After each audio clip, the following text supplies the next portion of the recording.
Je refuse d'être pris pour un dictateur. Je refuse qu'on me confonde à un dictateur. J'avais prévu un point de presse au début de cette année. Les journalistes sont allés écrire que le dictateur veut encore embobiner les médias. Je refuse qu'on me considère comme un dictateur. C'est pour cette raison que j'ai annulé le point de presse et je m'en vais vous faire un discours dans lequel vous trouverez toutes les réponses à toutes les questions que vous aviez envie de me poser.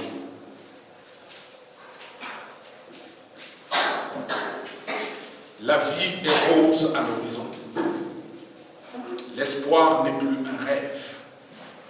Vous avez connu le Messie. Citoyens, citoyennes, mes chers compatriotes, j'ai le cœur tout doux, la langue si juste, de vous dire combien il m'a été difficile de prendre la décision d'être votre guide depuis si longtemps. Je comprends qu'aujourd'hui vous êtes devenu le symbole de l'évolution humaine en vous appliquant strictement mes instructions sévères et patriotiques. L'oiseau qui chante sans cesse ne fait pas de nid. Voilà pourquoi derrière chacun de vous, j'ai placé un gendarme qui arbitre et sanctionne le libertinage génétique et légendaire dans lequel je vous ai trouvé.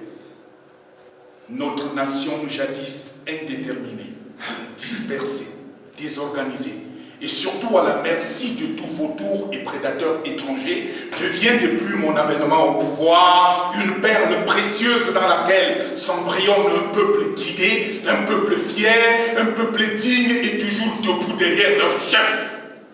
Un peuple qui se bat pour que la construction nationale porte les traces indélébiles de ma politique de grandes ambitions. Je sais que vous cherchez la locomotive du bonheur. Vous fuyez la main que je vous tends pour souffrir un martyre nul de départ pour des pays plus nantis. La construction de la nation est un projet commun, une ambition nationale qui nécessite l'implication de la masse, le courage du peuple et la volonté citoyenne qui caractérise notre patriotisme. Pourquoi la paresse, le libertinage et l'anticonformisme peuvent sans cesse vous nourrir d'un désir de départ? Le plus beau paradis au monde ne peut être que celui que nous avons construit nous-mêmes. Le chenou me sonne sans repos la métamorphose d'une modernité que je dois conduire, d'un projet visible que je dois guider de main de maître. Le train est là, tout près de vous, à votre portée. Je suis le train de vos rêves. Et ce que je me tue de vous faire comprendre depuis le début, c'est qu'il n'y a pas de rail. La construction des rails est l'œuvre que vous m'avez inconsciemment confiée peut-être par vos multiples sollicitations et toujours à lourd pourcentage. Je suis à la tâche pour que le peuple et la nation soient un et indivisibles. Je façonne et trace le chemin de notre maturité. Il m'arrive parfois, je l'avoue, de faire quelques modifications après les scrutins pour rectifier vos erreurs de vote sanction. Vous avez le droit de voter et nous avons le devoir de publier les résultats. Et ce serait un crime pour la nation, un crime pour l'histoire et surtout un crime pour vous-même. Si notre responsabilité de publier les résultats, laissez passer vos erreurs de vote. Après, c'est toujours avec joie que vous célébrez ma victoire. Comment pouvez-vous croire que je peux partir si vite, si jeune, sans avoir fini la tâche lourde que j'ai la responsabilité de dénigrer, de guider, de conduire jusqu'aux limites de ma vie? Ma façon si dure de vous conduire ne dépend pas de moi. Vous avez une tête dure à comprendre le chemin sur lequel je vous guide. Beaucoup parmi vous ont choisi de déconstruire mes rails, de combattre mon engagement inébranlable au service de la nation. Et si la résistance a fait des morts dans le camp de ceux qui n'avaient que des mains nues, si j'ai fait sortir des chars et des obus pour vous éprouver, c'était tout simplement pour être sûr que vous teniez à cœur ce que vous réclamiez. On vous manipule si facilement souvent qu'il est difficile de savoir si vous êtes sérieux et si vous comprenez vous-même le langage que vous tenez. La démocratie que vous utilisez très souvent dans vos phrases comme solution à tout est un mot vide de sens que j'ai étudié, analysé, diagnostiqué pour comprendre l'inutilité de son utilisation chez nous depuis l'âge de mes 5 ans. Ce serait absurde pour moi de vous laisser tomber dans le trou de son obscurantisme. Je suis très bon de ne pas vous laisser soumettre à une doctrine étrangère de gestion politique. Nous sommes des Bantous. Le chef chez le Bantou est un Messie éternel, un Noé qui sait si bien que l'arche dans laquelle il sauve ce qui est sauvable tiendra le temps qu'il faut. C'est mon devoir de ne pas vous laisser me chasser de ce siège dans lequel je me sens utile pour vous. Chez nous, il n'y a pas d'ancien chef. Un ancien chef n'existe pas dans notre façon séculaire de concevoir le respect et l'échelle des classes. Je sais que je suis le cœur qui vous permet d'avoir un sens de vie, une conscience nationale, un sang patriotique. Si je m'arrête comme le cœur, que deviendrez-vous? Rien. Quelle vie pouvez-vous avoir sans cœur? Aucune. Le chef, c'est le volontaire incontestable qui donne son sang au vampire pour l'éloigner de son peuple. Je suis votre parent. Le parent n'abandonne pas ses enfants à leur fantasme de gamin. Le parent guide ses enfants sur le chemin d'une vie de sens qui fait sens. Le parent travaille pour ses enfants un avenir clair et fleuri. La démocratie à ce niveau ne marche pas. Comment concevoir une nation où le parent cesse d'être parent par démocratie devant ses enfants? Comment peut-on croire que pour une nation qui vient à peine de sortir de l'occupation, la démocratie du lexical occidental puisse être une solution? Pourquoi notre jeunesse, capable de construire une originalité qui nous est propre, s'oppose à la construction nationale? C'est contraire à la logique. Le pragmatisme de l'homme que je suis, de l'homme que je me suis donné la mission d'être, de l'homme que la nation a choisi de suivre, ne faillira jamais devant l'irresponsabilité enfantine des réactionnaires au programme de développement citoyen que nous installons de main de fer. Je ramasse les ordures humaines sur le chemin que je trace. On m'accuse parfois, quand l'armée fait son devoir, et rien que son devoir, de tirer sur le peuple qui marche, de torturer les vendeurs d'illusions qui commercialisent la rébellion sociale, de condamner à perpétuité les opposants au progrès du pays. C'est mal juger l'homme président qui vous aime plus que lui-même. À quoi sert une armée si elle ne peut pas lutter contre les agresseurs de la paix intérieure? À quoi sert une police si elle ne peut pas traquer les délinquants braqueurs de notre tranquillité? À quoi sert une justice si elle ne peut pas appliquer la loi de l'ordre et de l'éthique? Qu'on écrase l'ivraie au milieu de la bonne graine. J'adopte ça comme slogan. J'ai peur. Et vous devez comprendre pourquoi. J'ai peur de laisser ce pays aux mains des apprentis sorciers. J'ai peur de vous laisser vous noyer dans les eaux de la soumission extérieure. J'ai peur de partir sans avoir construit pour vous une sécurité infranchissable. J'ai peur de voir l'embargo des impérialistes s'abattre sur notre volonté de vaincre la misère. J'ai peur de voir la famine qui plane partout en Afrique revenir dans notre pays dans la tempête d'une guerre civile. J'ai peur de vous laisser sans guide. J'ai peur de vous laisser sans guide. Sans guide et sans parent. Sans homme fort qui sache le devoir réel qu'est de conduire un peuple. Voilà pourquoi j'ai modifié la Constitution. Pour vous permettre de garder la chance de m'avoir comme guide le plus longtemps possible.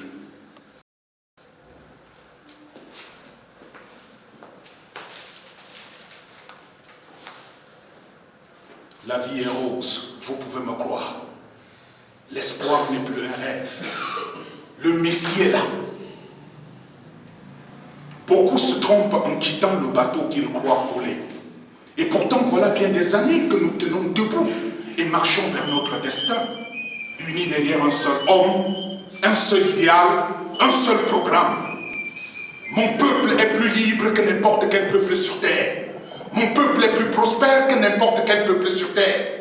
Mais parce que votre liberté, votre prospérité ne se trouve pas aux endroits qu'ils ont définis pour vous, les journalistes à la solde de l'extérieur vous font le procès de la qualité de la vie.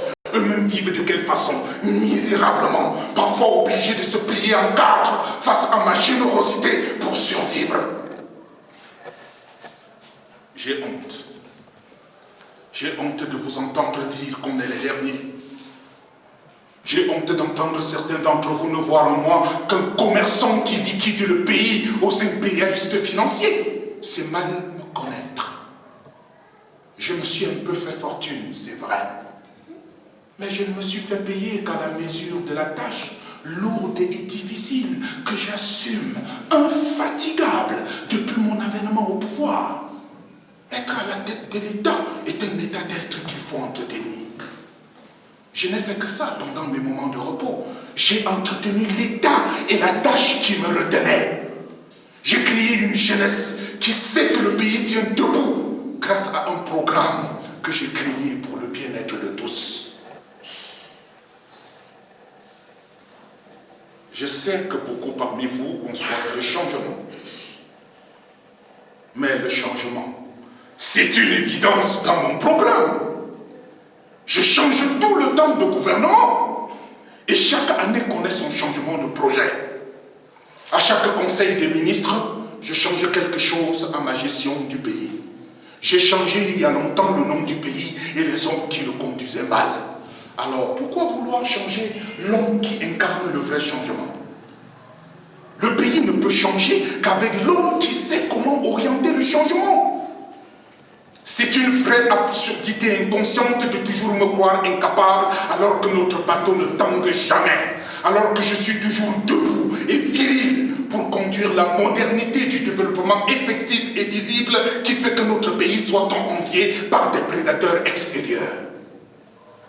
Je suis l'horloger suprême qui mesure à sa juste valeur le besoin de notre croissance. Vous pouvez vous tromper de chemin, de rêve. Le guide, lui, sait où on va.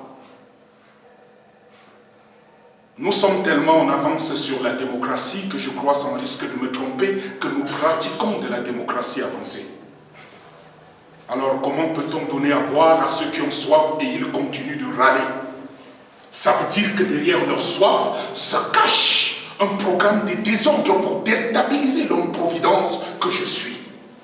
Nous ne laisserons jamais ces assoiffés de pouvoir sans programme, ces vendeurs d'illusions et d'éloquence sans lendemain, ces apprentis sorciers sans maturité nous prendre ce que nous avons de plus cher. La nation est entre nos mains et c'est jusqu'à la mort que nous la défendrons, et au prix de tous les sacrifices s'il le faut.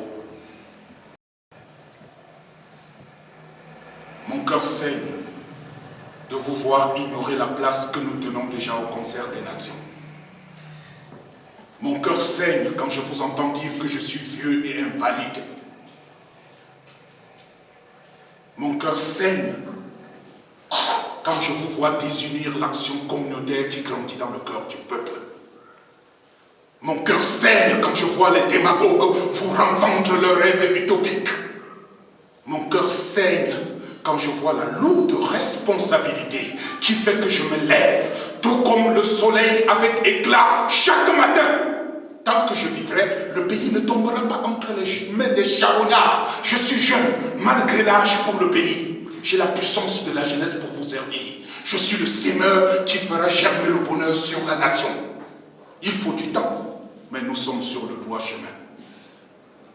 Vous avez marché pour avoir le bonheur dans vos maisons. En sommes-nous si éloignés? Vous avez marché pour que la justice soit libre et équitable. En sommes-nous si éloignés? Non. Vous avez marché pour que le Parlement soit digne et représentatif de notre diversité. En sommes-nous si éloignés? Non. Mais vous n'avez pas marché pour que toutes les forces vives de la nation s'élèvent derrière un seul homme. Et pourtant, voilà la seule marche qui bousculerait les obstacles de notre émergence.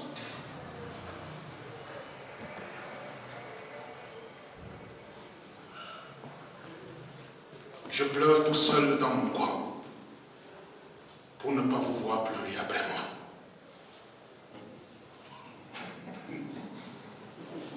Je condamne les tares et les abus de tous ceux qui sont au service de la nation. Je m'indigne autant que vous contre l'enrichissement illicite des cadres de mon administration.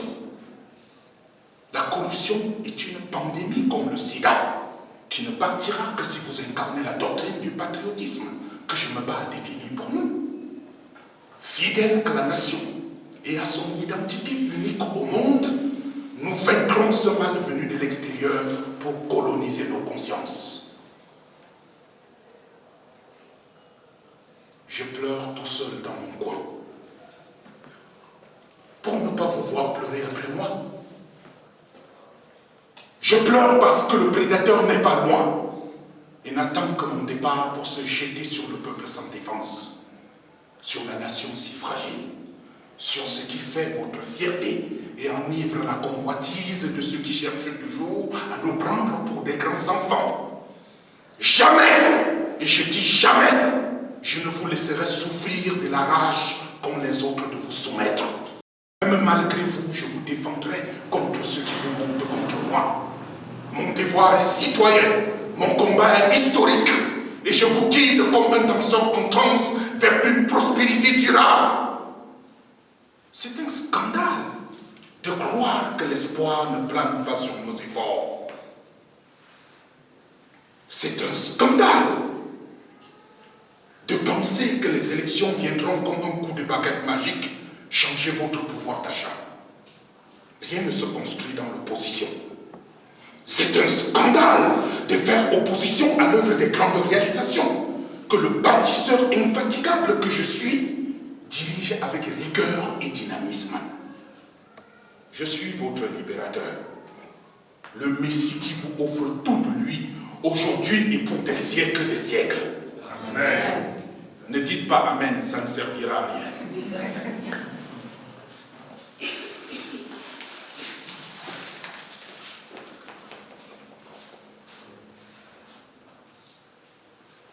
La vie est rose à l'horizon, vous pouvez me croire. L'espoir n'est plus un rêve. Le Messie est là.